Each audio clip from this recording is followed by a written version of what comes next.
everybody. I'm Sean Reynolds from Sportsnet, about to be joined by Ken Weeb from the Winnipeg Free Press. Together we are Kenny and Renny, and this is the Kenny and Renny post-game show after just a phenomenal hockey game. I'm telling you right now, this is one of the reasons, this is one of these games you should kind of look back.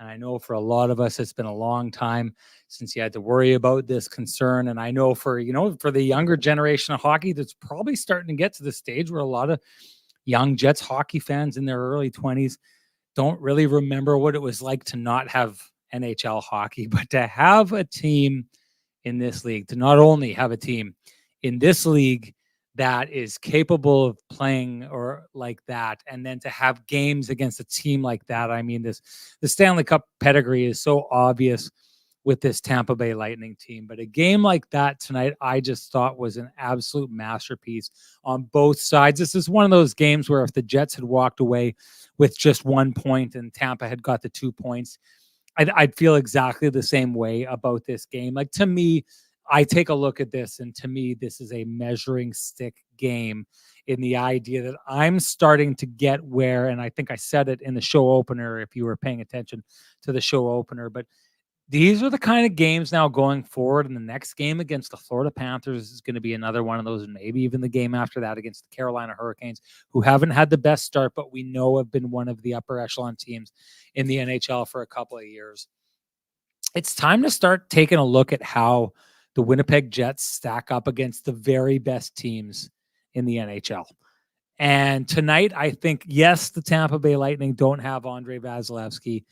Yes, if you heard us talk about it in the broadcast, they've switched their schematic play. Elliot Friedman talked about it in 32 Thoughts. So they're a team that hasn't landed on who they are going to be.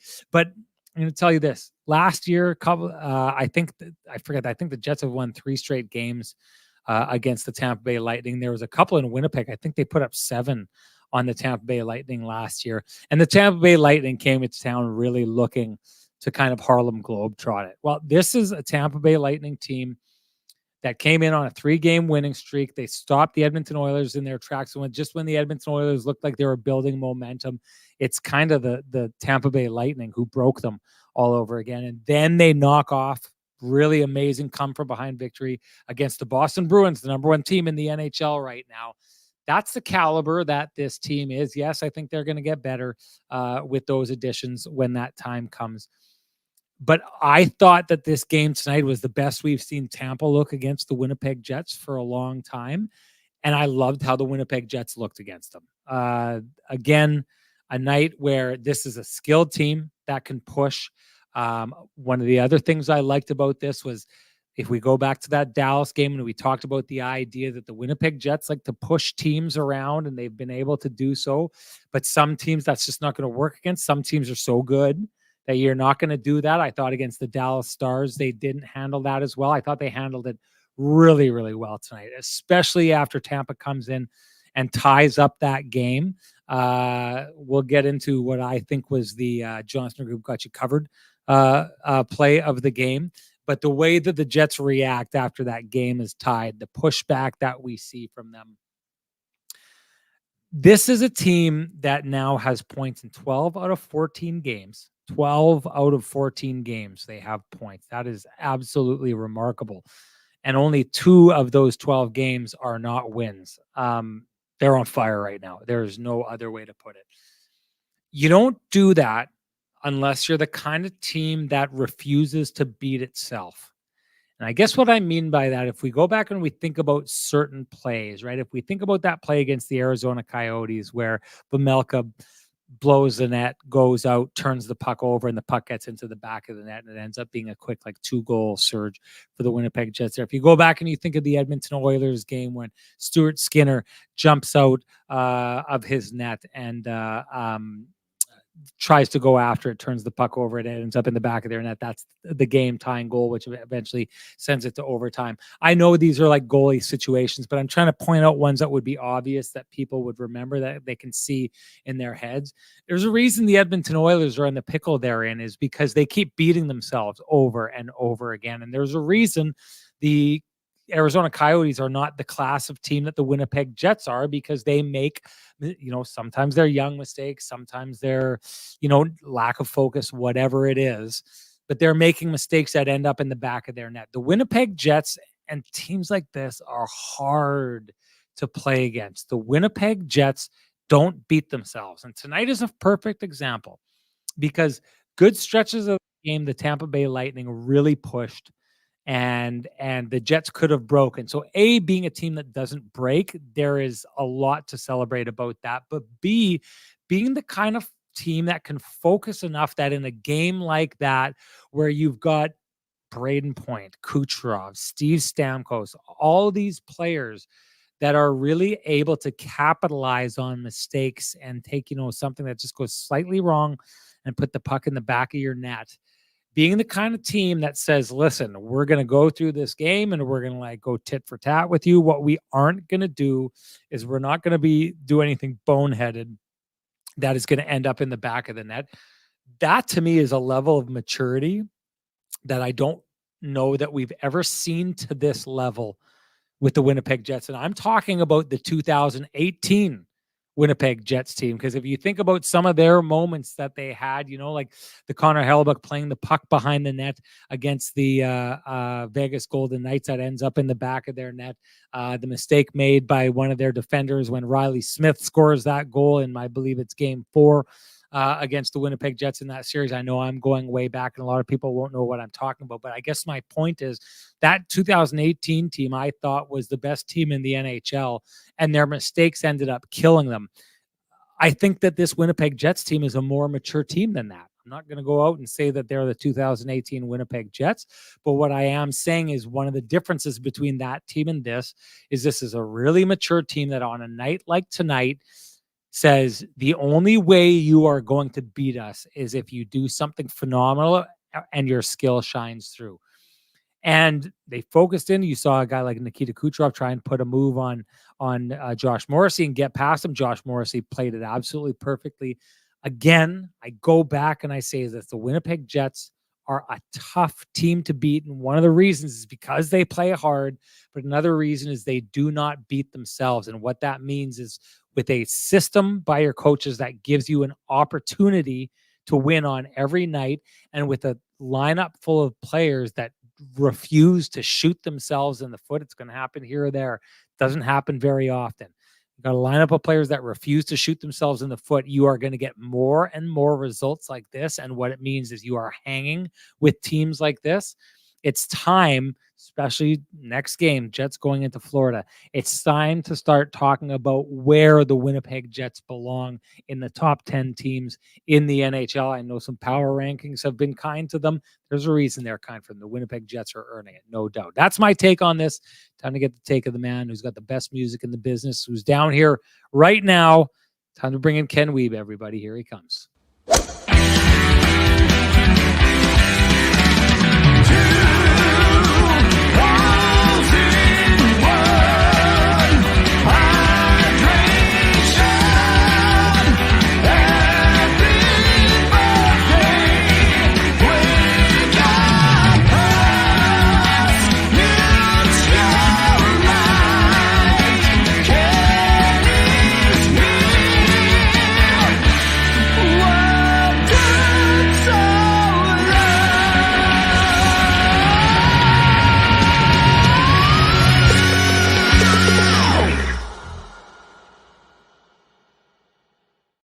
Kenny, before we get deep into it, Dan the Jets fan says that must be a Vittorio Rossi suit. Love it. I got to say, one of my favorite suits. I got compliments from Gabe Vilardi tonight. I got compliments from the head coach, Scott Arniel. One after the other, people were talking about this suit. Funny part about this suit, there's a funny story behind it.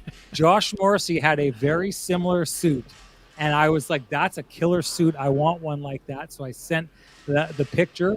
This is the suit that I got back. Josh, in the post-game interview, came today and was like, oh, man, that's a great suit. And I was like, it's the suit I tried copying off you. And he's like, well, you did better than I did with mine. So there you go. Hey, if you want to look like $1 million, you know what to do. Head on down to see the the folks, the boys, Frankie and the boys down at Vittorio Rossi on Corden Avenue. Walk in, loudly proclaim that Kenny and Renny sent you.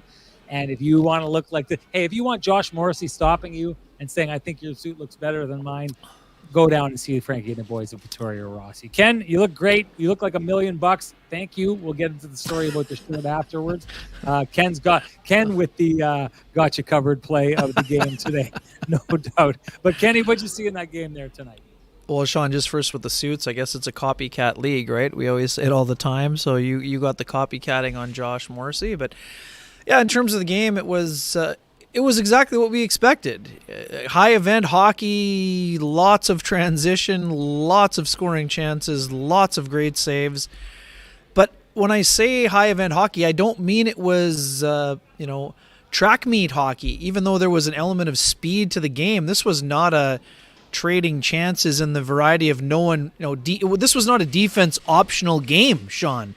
But even when teams are committed to trying to sort of subdue their opponent, man, this was just honestly one of the most fun games to watch this entire season. The Jets' full value in building a 2-0 lead. I just wrote in my story. I mean, I'm sure you talked about it on the broadcast. I hated the cross-checking call on Nate Schmidt. That was an absolute flop special push in the back. Now, again, we have the benefit of seeing the replay. In real time, it looked like a cross-check. I get it. I understand why it was called. But and great job by the Tampa Bay Lightning. I mean, that pass by Nikita Kucherov was absolutely all-world. And the one-timer by Stammer, that's a drop to the leg special, middle of the dot. Even Scotty Bowman pointing out during the intermission to Kevin Sawyer that Stamkos had kind of been a little bit fading a little bit too far on his one-timers lately. And the greatest coach of all time certainly realizing that was right between the hash marks, perfect pass. And again, the Lightning can move the puck all the time. But, I mean, they obviously were able to take – Mason Appleton took that shot on the top of the foot, and his mobility was a little bit limited during that power play. But, I mean, Sean, I love the way Josh Morrissey pointed out in the post-game interview. He loved the way the Jets played after the Lightning pushed it to 2-2. You kind of wondered, and Sean, we've seen it in this building before. Tampa Bay has the ability to cave the roof in after they get back to even when a team is up 2-0 on them and they sort of take the game back over. But the Jets didn't break, as Josh Morrissey pointed out. They stabilized. I thought,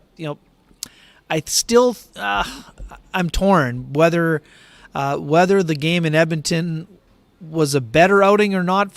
This is one of Connor. Let's just put it this way: one of Connor Hellebuck's best performances, and he needed to be great because the Lightning had all kinds of chances in the first period. Brandon Hagel breakaway. I was talking with Brian Engblom, the Lightning color guy on the television. He said Hagel's been one of the deadliest shooters on breakaways in the NHL this year, and Hellebuck just had the glove in a perfect game. Right, exactly, in the overtime against Boston. So, man, Kucherov had a couple of absolutely crazy, dangerous looks. I loved how big and boring Hellebuck. You could see it right early in front of the net in the slot. In the second period, ridiculous. Yeah, absolutely beautiful save on the blocker, I thought. Hellebuck, extraordinary. Jets very good in all facets. Traffic and a redirection on the power play goal. Penalty kill. Again, they only had the one against. And that, Sean, I talked about Adam Lowry yesterday. The Jets needed to be, or Dylan DeMello today, Jets needed to be disciplined. I mean, this is a team that's power play has been great for years, and they've been clicking at a very high efficiency rating. The Jets gave up the goal, but they didn't let it sink them. It gave the Lightning some life, really for sure. Point. Kenny, really good pointed out on the broadcast by John Garrett. Mason Appleton takes that shot in the foot, and he's just not able to put pressure on it, is the reason he can't get back into that passing lane for sure as the puck gets over. So that's almost one I'd give a pass to the Jets penalty kill on, because Mason Appleton is not 100% there. You can see he knows to try and shut it down because he turns to get his stick back. He wanted to try to change, but he just couldn't. He didn't want to make it a 5-on-3. He couldn't. It was an interesting take by John Garrett at one point, was just yelling into the mic like, change now, change now, change now. He thought there were opportunities for Mason Appleton to get off, and he didn't. But if he was at full speed, he could have changed. But I don't know if on one leg. Exactly. But that's a goal that I don't really fault. I'm not looking at that saying that's one of those circumstances kind of outside of your control. Yeah. And that's all world pass by Kucherov. And just an absolutely exceptional shot by Stamkos. But yeah, I liked a lot about the Jets game. Lots of contributions, and yeah, I mean, you can't push the goalie's pads into the net essentially. So, well, what happened there? It's a really good call, because what happens is Hellebuck's got his pad on it. Nick Paul wedges his stick underneath there, and because of that, Hellebuck can't get his puck down. What he basically does is he pries open the pad, and now the puck is sitting there, and the player is able to get there. Well, the player's not getting that puck if Nick Paul doesn't lift the pad up, and you're not allowed to do that, right? So it was, listen, John Cooper's a smart guy. There's no way he was challenging that call, because that was bang on the right call on the ice.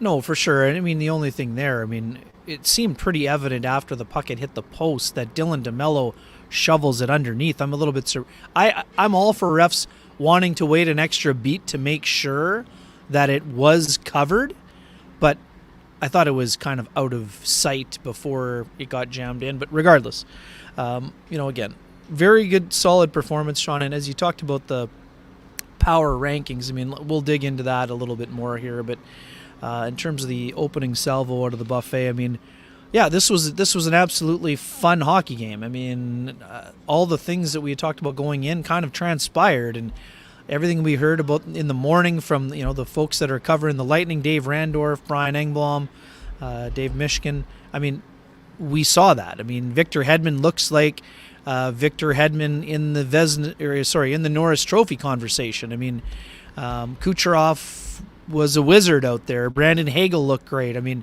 this is a good hockey team. I love the way Nick Paul plays. I mean, for all the folks, for all the folks predicting the demise of the Tampa Bay Lightning, I would say that this team is going to be hanging around a little bit longer. And considering they've been able to hang around this year without their all-world goalie, I think Tampa Bay is still something. They'll have something to say before this year is over.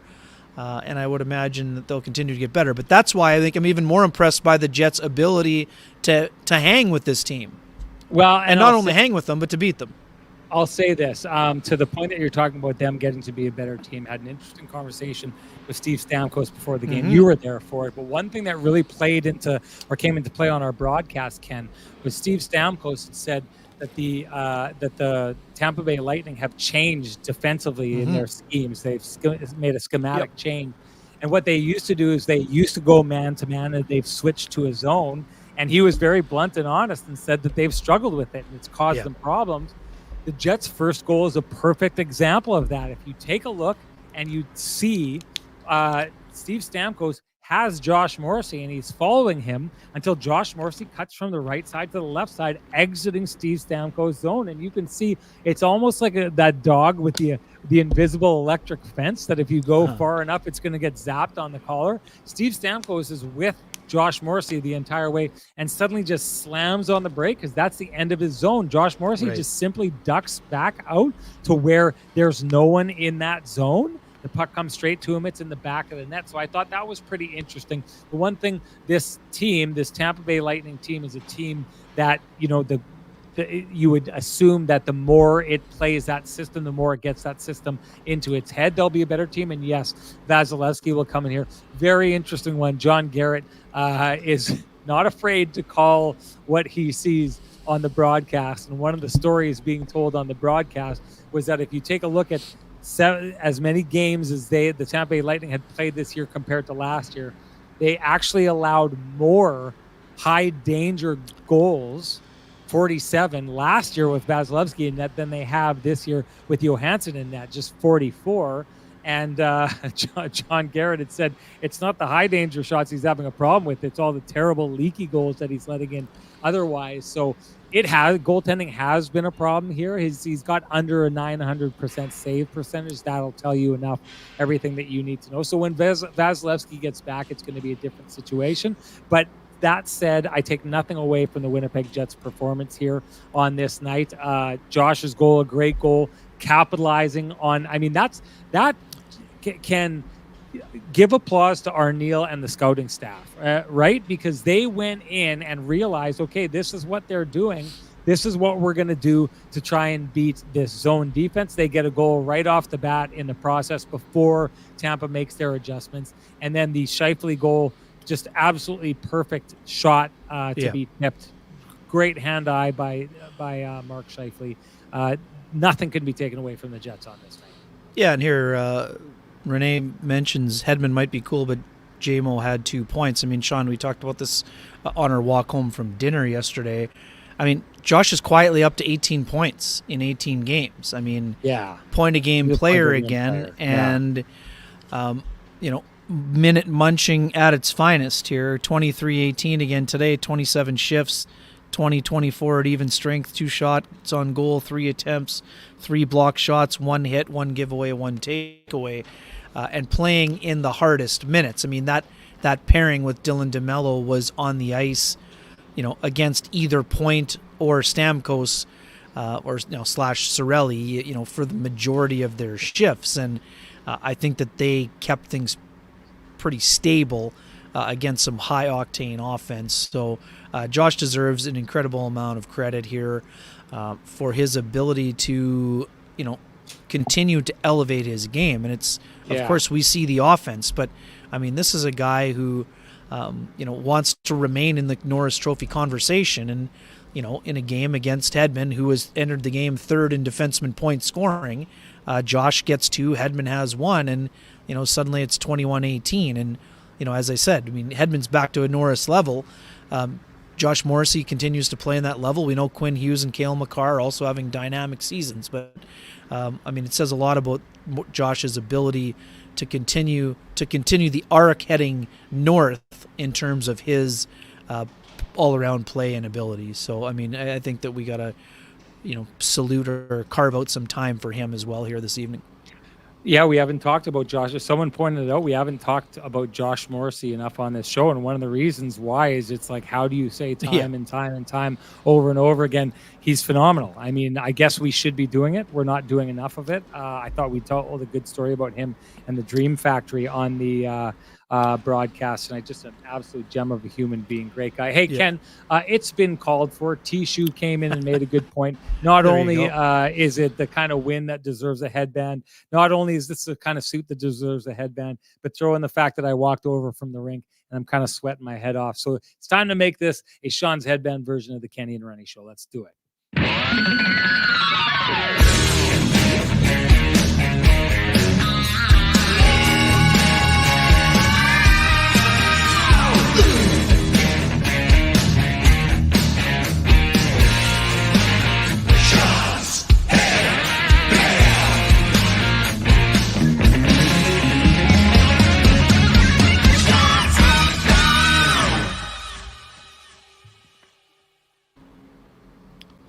All right, a couple things I got to get out of the way here personally here, Kenny. You and I are the recipients of 2 of the awards on the show tonight. First off, the Johnson Group Got You Covered Play of the Game goes to Ken Wiebe, and here's why. I don't know why. I usually fly in somewhere, and then I take my suit out, and I iron it, all that kind of stuff. For some reason, I didn't do it until right before I was leaving to go to the game today. And for the first time ever, Renny had not packed his shirt. So Kenny Wiebe, this is a Kenny Wiebe special here. Luckily, he's such a dapper gentleman because of where he goes. I think you all know where that is. But I would have been doing the show with this jacket, with this tie, and just my bare chest, which is not something that you want to see on camera. Take it from me, ladies and gentlemen. So Kenny, with the Johnson Group Got You Covered Play of the Game, as good a play of the game as I've seen so far. So, hey, if you run a small business in Canada, look to Canada's #1 employee benefits plan, Chambers plan, to give you a competitive edge. Chambers Plan is the simple, stable, smart choice for over 30,000 businesses countrywide. Visit chamberplan.ca to learn more. Now, next up is the pristine wake-up call, and have I got a doozy, ladies and gentlemen? It is a big one. This is how committed Ken and I, and maybe more Renny than Kenny, definitely in this situation. This is how committed we are to showing you the value of our sponsors. Now, Pristine, they do the roofing, they do the siding, they do the exteriors, they do all that stuff. They're up. Hey, you got something going on your roof right now up in your valley? They get up on the ladder and they go and they take care of it. They're the guys you want going up on your roof, taking care of your ladder. You know who you don't want going up on your roof? Renny. Renny's the guy you do not want. Hey, yes, I know I used to be a roofer. I should be skilled in these kind of things. Well, Renny fell off his roof 2 days ago, putting up the Christmas lights, and then I got cocky and was like, you know what? I was going to head out and I was going to blow the leaves out there. And I've got it on video. I showed Ken. I showed Kevin Sawyer. It's rough. Renny fell off the roof and dislocated his shoulder and was lying on the ground. Because of that, Renny deserves the Pristine Roofing wake-up call. I should have got the experts down to take care of that kind of stuff. So I know we like to give North End Rick the wake-up call, but most definitely Renny deserves the Pristine Roofing wake-up call. But you know what to do. Hey, if you want to give North End Rick the Pristine Roofing wake-up call, get him down to your house so that you don't have to go on your roof and fall off and dislocate your shoulder like Renny did. You just give North End Rick a call, 1-204-981-6289, or call Pristine Roofing at 1-204-237-7663. Listen, ladies and gentlemen, it is the safe alternative. I would do it if I were you. Don't be like Renny. Don't be like Renny is the moral of the story here. Maurice says picture it doesn't happen. I was very hang on, I got to tell I need to intervene here, folks. Sean is fortunate that he didn't suffer his 11th career concussion, and I'm still not certain that he didn't. I forgot the shirt.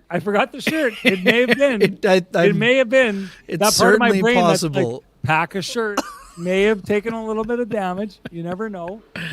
Anyways, you've got some scrapes to prove it. It did happen, folks. I am a witness, and after watching the video, I am thankful. It's Thanksgiving in the States tomorrow. I'm thankful that Sean was able to join me for dinner last night and do the broadcast, because based on what I saw on that video, he is fortunate it wasn't much worse of a collision with the ground. So yes, let's leave it to the professionals here. I'll tell you this, folks, to give you a little shot of the video. You can see the point at the video in which my my arm is dislocated. It's rough. And with which I pop it back into place. I was thinking of sharing the video with the I have an Kenny idea. family. Let me intervene. I think we should show the video at the KNR Christmas party or the holiday party at TCB. So you want to see the video, come on down to Trans-Canada Brewing Company on December 10th. But we're not doing it on the big screen. People can come up to Renny and Renny will show it to them on their phone. Because listen, I know it's like you need to say the password. I know it's going to happen here. If that video gets out, then guys like T. Will, guys like the Waiters, guys like MBHA ball hockey are going to be like, another one of Renny's hot takes, and it'll show me coming plunk down off the roof. I am not opening myself up to that. Not happening. Anyway, let's move on, and let's talk about the idea that Adam Lowry was out when he was out to score the game winner. Now, I know, and this is one of these things that I think Scott Arniel is really good at, is kind of like playing certain things down. Ken, I think he was in this situation suggesting Adam Lowry was just simply out on the ice to be a guy to take the faceoffs to try and get possession. I'm not buying that 100%. Are you? Well, I mean, actually, not only for the faceoff, but I mean, you were standing right beside me. Scott Arniel said 100% of the faceoff, and Adam Lowry actually joked with me. He said, well, my job was to win the faceoff, but then I didn't win it. So I do think he was definitely on for the opening faceoff to get possession. And then, yes, it was a defensive zone faceoff. So, I mean, yes, he was on the ice for, fewer than 30 seconds on the first spin before Mark Scheifele went out with Kyle Connor and Josh Morrissey. But yeah, I mean, we're used to seeing it. Overtime starts, the Jets put out Scheifele, Connor, and Morrissey. So when we look out and we see Ehlers, Pionk, and Lowry, that's a little bit different for us, right? I mean, that we're not used to seeing that. And then the fact that Arniel went right back to him. But here's the other part, Sean. And to your point, it wasn't only for the faceoff, because on the first play, Nikolai Ehlers makes a great spin move in the slot, gets the puck to Neil Pionk, and they just about end it in the first 30 seconds. So, yeah, I mean, I don't think it was solely for the faceoff, but I think the primary reasoning behind the move was for the draw itself. But I also think it's also a nod to what Adam Lowry is doing this season. And, he gets the reward on an absolutely exceptional play that, I mean, for flat out, that's, let's go to it's my Lamplighter. So should we just get that out of the way too then while we're at it? Well, might as well. Because I want to dig into the play a little bit more. Sorry. Okay, well, get at it. Start digging, and then let's announce it. Yeah, I mean, so for me, Sean, this whole play, I mean, yes, they lose the draw, but they get possession back. Zone entry is exceptional. Vladislav Nemesnikov, great burst of speed down the left wing, kind of takes it behind the net. And then you get to a situation where when Nemesnikov stops along the boards, slams the brakes on, you wonder if he's not able to chip that puck to Neil Pionk, the Lightning are going back the other way on a 2-on-1 rush, and it could be game over for them. But Nemesnikov shows great patience, gets the puck to Pionk, and then Pionk just makes an absolutely ridiculous pass through the wickets of Anthony Cirelli, and there's Lowry by himself, and he buries it. There it is. I mean, just a beautiful goal by Lowry, and it's just a beautiful play all around. And I mean, for me, it's that's why it's my Lamplighter, I think. I mean, again, there's lots of goals that were pretty in this game by both teams. Maybe there were more of the highlight reel variety, but just the patience that Nemesnikov shows in going wide, and some folk, even from here, that happens right in front of me. I think it's a little bit of a dangerous, risky play. He gets it back going the other direction. Pionk makes a great pass, and Lowry buries it. Third goal of the year. I'm pretty certain that it's his first overtime winner. I was looking for other examples on his stats pages, and I didn't find any. So I hope that I'm right on that one. But yeah, I mean, I thought it was just an absolutely great play all around. You know what? Usually I don't like giving the Lamplighter to overtime goals because it's an artificial situation. Fair. And again, this is one of those things, Ken, where I would take a look at this and I would think to myself, hey, I want to see this be a playoff game, right? I want to see who ends up winning this battle of attrition in overtime. Yeah. And I want to see, if Connor Hellebuck is able to continue stealing that game. And I want to see if someone on the Jets makes some stupendous play, or I want to see if someone in the Jets depth scores an unexpected goal, right? So for me, this is almost one of those situations where once it hit overtime, I knew what was going to happen. Either the Jets are going to win or the Tampa Bay Lightning are going to win. And it's going to be it doesn't really settle who was the better team on this night because it's an artificial situation. But I think just the idea, and to go back to this again, the idea of the Winnipeg Jets having the faith to put players like that out in overtime and have them win the game.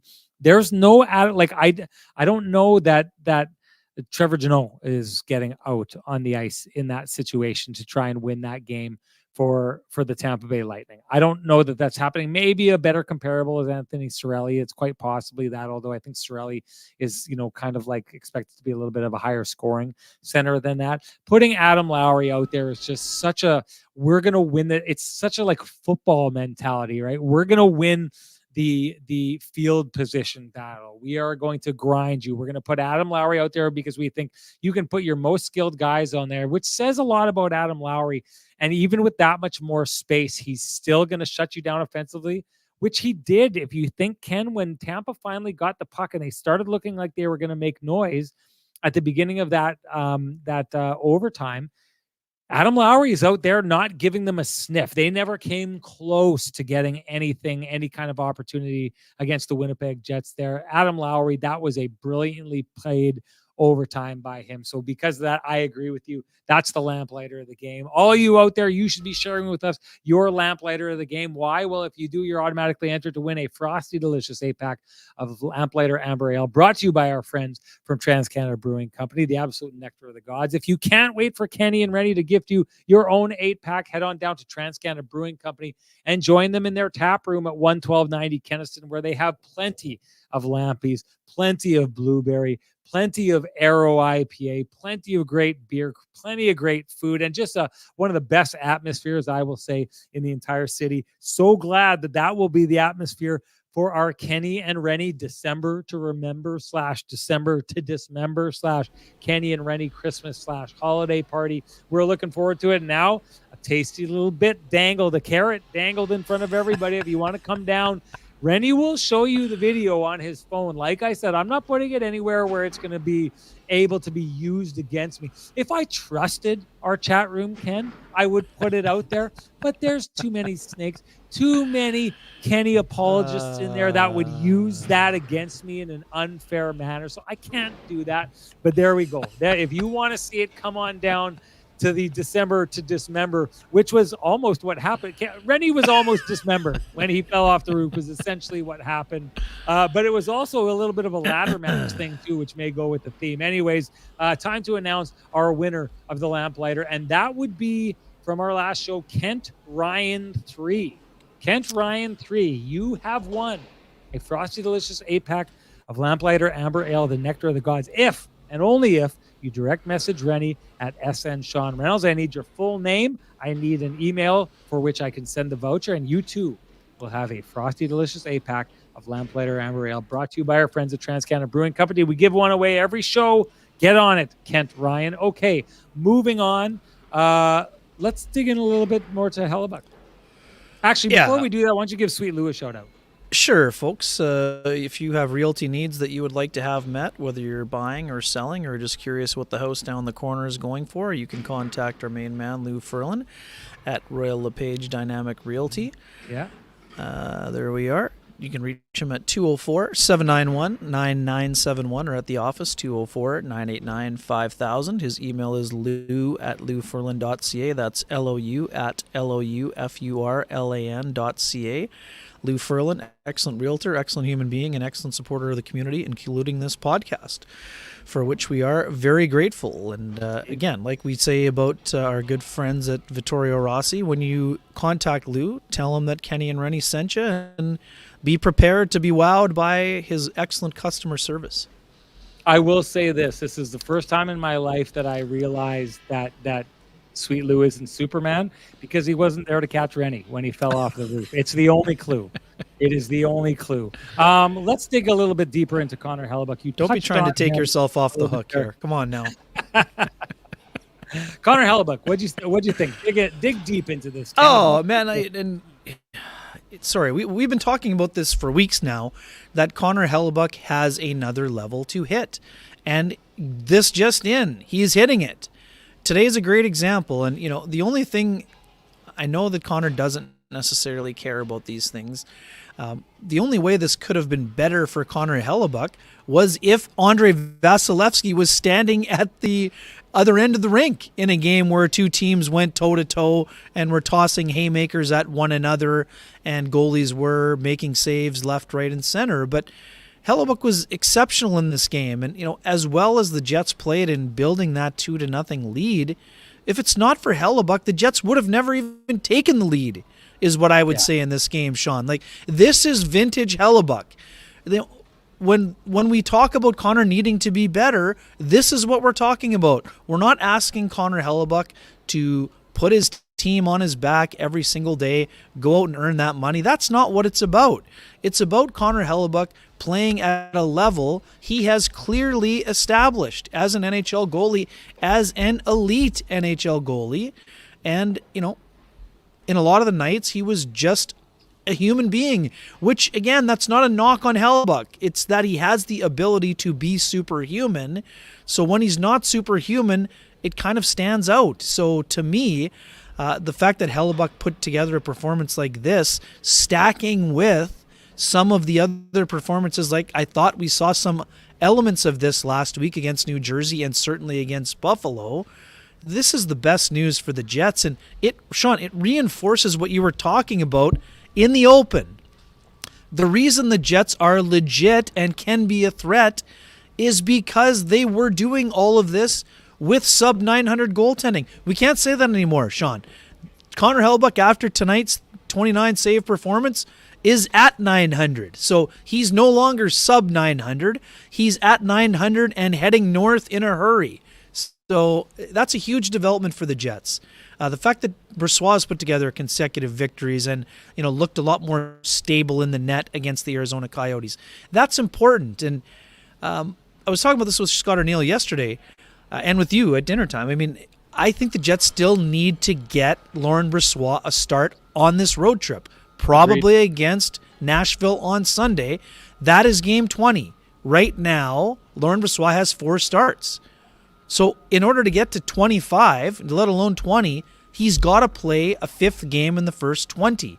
And that's to help Hellebuyck feel good about himself and to help Brossoit feel good about his game. So to me, that's again, we'll wait and see. The Jets are going to take Thursday off. We'll see what happens on Friday. But, I mean, we know right now Scott Arniel wants to take it day by day because it's a day-to-day league. But I think that he and Wade Flaherty are having a conversation at some point over the next 2 days, and I think they're going to decide on Brossoit for Sunday, and they should. Even though this has been an important stretch for Hellebuyck and rhythm and all those things, don't run the risk of burning him out in the early going. This is a long-term play for the Jets, and Hellebuyck is starting to show signs of that elite goalie, and if he continues to play at this level, there's no chance the Jets are going to have a huge dip like we saw last season. They'll continue to build, and they might even continue to get better because this last stretch is making that 1-3 start nothing but feel like a mirage, quite frankly. Hey, I want to bring this up. Sorry, I don't think that I have a lot to say on Connor Hellebuyck.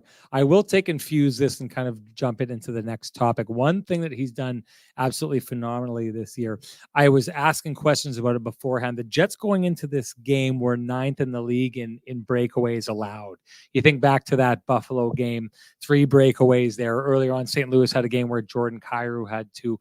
It's one of the things that I talked about earlier on when I talked about the Jets and how they press teams, and it was a little bit high risk.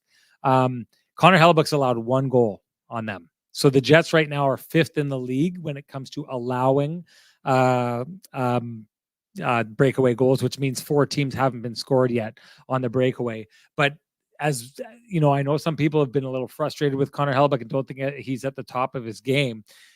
How often can a game turn on a breakaway that just goes the other way? Tonight is another example of that. Now, the funny part about that, Ken, is we've talked about, let's transition to Scott Arniel because I think it's something we should dig in a little bit more. Brian Hallett says, how about a few words about Arniel's coaching? We like to tell these funny behind-the-scenes stories. Scott Arniel, I don't know him as well as you, Ken. Ken's been doing this for a long time. He worked on the team when Scott Arniel, not on the team, sorry, he covered the team when Scott Arniel was coaching the Manitoba Moose. So Ken's got a long history with him. I'm just getting to know and to learn about Scott Arniel, and he's getting to learn about Renny, which is like, he knows the disaster that is coming into the He's a bit skeptical. I think he's starting let's to get say it like it is. He's a little skeptical. So one of the things that I kind of thought was funny is you can tell that he's really superstitious. Okay, if things are going well and you say, hey, you guys are doing really good at this, and you start throwing numbers out there, he's basically going, la la la la, I don't want to hear about it. So before one of the shows, I thought I'd have a little fun with it, and I asked him, like, superstitious, do you have any other things that you do? Like, do you tap the door to flick the lights on 3 times before you leave the coaching office before a game? And he says, it's not superstition, it's repetition. But because that I know, earlier before the game tonight, I asked him about the breakaways and the idea that the Jets were, in the bottom third of the league when it comes to allowing breakaways. And I could tell he wasn't overly fond of the question. I think his beef with it was the idea that ninth, okay, you're in the bottom third of the league, but is it really something to point out, right? And I've got all day for that argument. And to be honest with you, we probably weren't going to do anything on it. And I don't think we did do anything on it in the end, Ken. In the broadcast, we didn't do anything on it. But asking him about it, one of the things he said is, listen, if you ask me about something like that and things are going well or whatever, sure enough, he's like, every time it comes back and bites you on the ass. So I asked him about the breakaways. Sure enough, the Jets give up a breakaway in that game. And so after the game, I said to him, you blame me for that, don't you? The fact that I asked about the breakaways and he didn't think it was necessary to ask about the breakaways. And there ends up being a breakaway there. His response is basically, well, there was only one. So it's not that big of a deal.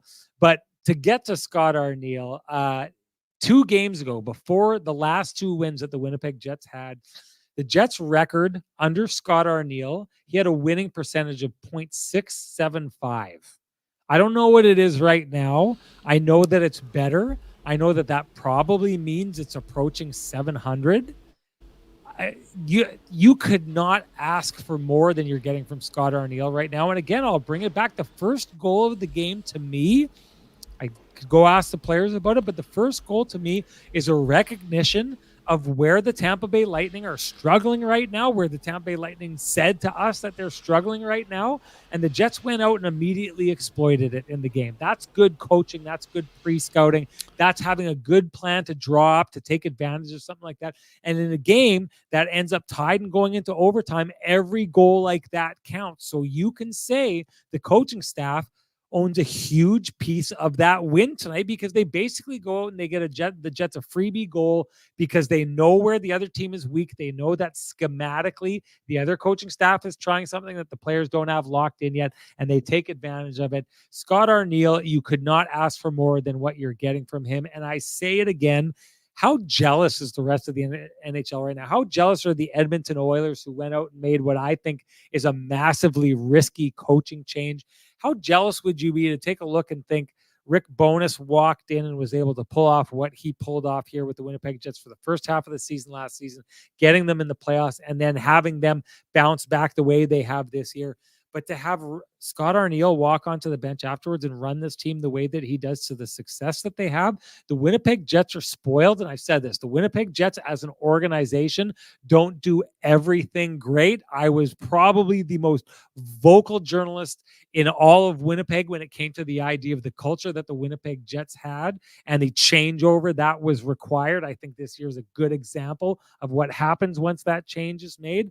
But I'll say this, the Winnipeg Jets, while they don't do everything right, do some things extremely right and way ahead of the other teams in the NHL. And they took losing Paul Maurice and turned it into a situation where they added 2 head coaches to their bench, a current head coach and a head coach in waiting, that any other team in the NHL would be lucky to have. Well done by the Jets organization. Yeah, and I mean, this is a bonus pristine roofing wake up to the folks who said the Jets in True North was just being loyal in terms of bringing Scott Arniel back to Winnipeg to rejoin the organization. That's wake up territory. Scott is a highly respected coach who spent more than a decade in the National Hockey League as an associate coach with Alain Vigneault, with Peter Laviolette. Yes, I understand that the time with the Columbus Blue Jackets didn't go well, but let's not kid ourselves. The Columbus Blue Jackets have spin cycled their way through a lot of different coaches here in the last decade. So Scott is very prepared for this moment. He's prepared for it for a long, long time, and he is deserving of the opportunity, and he's doing an excellent job with it. Again, the circumstances are not optimal for how this happened, but when circumstances happen, a team is fortunate to have someone like Scott Arniel on the coaching staff, and guys like Brad Lauer and Marty Johnson also doing their part. Wade Flaherty, down to the video coaches. I mean, Scott is very familiar with Tampa. I mean, he coached in the East for a long time. I mean, he would have seen them plenty. He knows what John Cooper's tendencies are. He's coached against them a lot. He knows who their best players are and how they play. So Scott's been doing a great job with this. He is sort of a reserved individual, I would say, for those who don't know him. But he's an incredibly sharp hockey mind. We heard it from Peter Laviolette. I asked him about him a couple weeks ago, and he said, here's a Stanley Cup winning coach who said, I'm glad that I had the opportunity to work with Scott because I became a better coach being around him. Now, this is not a guy who tosses around bouquets like they're going out of style because he knows what market he's talking into. Like I said, Scott is well respected. He deserves this opportunity, and he's doing a great job with it. And the proof is in the pudding in terms of how the team has responded. Yes, of course, this is 18 games in. There are 64 to play. The Jets will have to show that this isn't just a hot start and nothing else, but they've laid the foundation to having sustained success with this group. And there too, I think too, Sean, I think his answer to your question at the end of the game is another example of that. Like, Scott isn't trying to take any credit, but credit where credit is due. He is doing a great job with this group, and he's got a very good finger on the pulse because he knows who's going, and he knows what his players value in what's happening on the ice. Hey, I like this question, Ken. The top 5 teams in the NHL right now, someone was just asking, where do you land on that? Here we go. Well, I would say Boston has to be one of them. They have one regulation loss. Do you want me to go? Do you want me to go first? Well, it doesn't matter to me. You can go for it. You can go for it. Boston is 1. I would say Vegas is 2 for me still. Yeah. 3 is probably Dallas. I've got Dallas as 3. I'm not a believer in Vancouver as of right now. A little bit more of a mirage. The Rangers. The Rangers would be in the top 5. Into town. I would have them in the top 5. And right now, it's pretty interesting because I think. I don't know. I think, the Canucks, it's kind of hard to say no to the Canucks right now. But I think I need to see a little more from them to believe it. This to me seems like a little bit of a mirage. I think right now, okay, put it this way. This is a really, really big game coming up for the Winnipeg Jets. Oh, yeah. I think I've got the idea. I've probably got the Jets around number 6 or 7. And I think I've got Florida at 5 or 6. But if the Jets beat the Florida Panthers, I'd entertain the thought that the Winnipeg Jets are 6-5. And if they're not in that top 5, they're just outside. Sure. And I mean, the Jets have already beat Florida, if we're going to use that. I mean, in the Right. NCAA power rankings, they've already, yes, their roster was depleted, but they've already beat Florida. So to me, maybe that almost gives them a half a leg up. But I'm with you. Yeah. I mean, the Jets are in the 5 to 7 range. So that's above expected for where we expected them to be going into the year. But the fact that they've pushed themselves into the conversation in the top 7 rather than being in the murky middle is a testament to what they've done, especially after the 1-3 start, and especially after some of the areas we expected them to be really good at, they've only been okay at, and there's room for improvement. So, I mean, with the exception of the opener against Calgary, Sean, all their losses are to division winning teams in regulation. I know. So see, that's the issue right now, right? And I touched on that in the opening. That's the one black mark for the Winnipeg Jets right now is when they've played the upper echelon teams, they've lost for the most part. Right. So that's the one thing I think that's keeping, if you've got 4 losses against teams that are above you in the standings out of 5 losses, it means that you're very good at beating the teams below you. You're not very good at beating the teams above you. Now, that's saying a lot considering there's not a lot of teams above the Winnipeg Jets. But I mean, sorry, I think right now that the 15 that I would have in there before I would have the Florida Panthers is the LA Kings. Like, I'm a believer in the LA Kings. They're a tough team.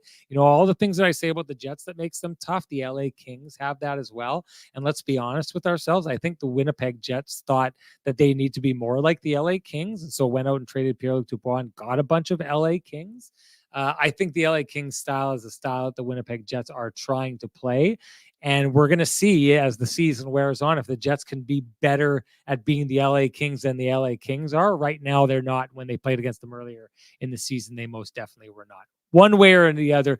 Jets right now with points in 12 of their last 14. It's wild. Those are phenomenal numbers. Hey, if you're looking for phenomenal numbers, we suggest you go down to Cambrian Credit Union, where they've got great returns, great rates when it comes to mortgages, great returns on their bank accounts. It's why Ken and I both have our mortgages there. It's why I've got my daughters with their unfee accounts. And when you want to talk great numbers, look at all the numbers that they throw out there, the money that they put back into the community with their sponsorships and their donations. Absolutely involved in the community. Ken and I both can attest. It's life is good when it comes to banking, when you're banking with Cambrian Credit Union. Keg save of the game. What you got before we close this out? Oh boy, there were so many, but I think it's what you talked about earlier. I think that just based on how the game was going, that blocker save on Stamkos. I mean, I was tempted earlier on, some of the other plays on, Kucherov, etc. The breakaway on Hagel, but for me, I think the game was still. It's either was still 2-1 at the time, or it might have already been 2-2. Either way, just an absolute beauty of a blocker save, and this is an. Stamkos feasts on the Jets, Sean. He scored 31 goals and has 58 points in 43 career games against the Jets / Atlanta Thrashers. So the fact that he was stopped point blank, I thought was the save of the game for me in this game, and in a game that featured a lot of them. Bang on. Like that point blank save, it's the big and boring thing, but you can see that if his glove is acting up in the situation, that I think if Stamkos had pulled off a more lethal shot, I still think he would have got it. That was one of those ones to me that looks like Connor Hellebuyck was like, you're a superstar. I'm a superstar. I'm going to pull this one off. So that's bang on. I think that's the Keg save of the game. We want to hear from you, though. Tell us what your Keg save of the game is. Hashtag the Keg save of the game. You do. You're automatically entered to win a $50 gift certificate to one of the 3 fine Keg locations here in the city, each location as fine as the next. Giving a $50 gift certificate away every single show, and that's all you got to do to be entered.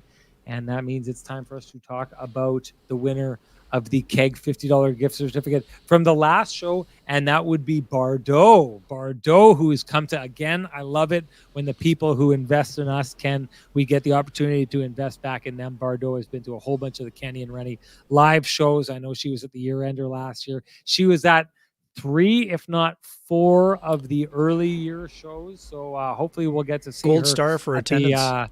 Oh, definitely. So Bardo, you know what to do. Direct message me at SN Sean Reynolds and send me your full name.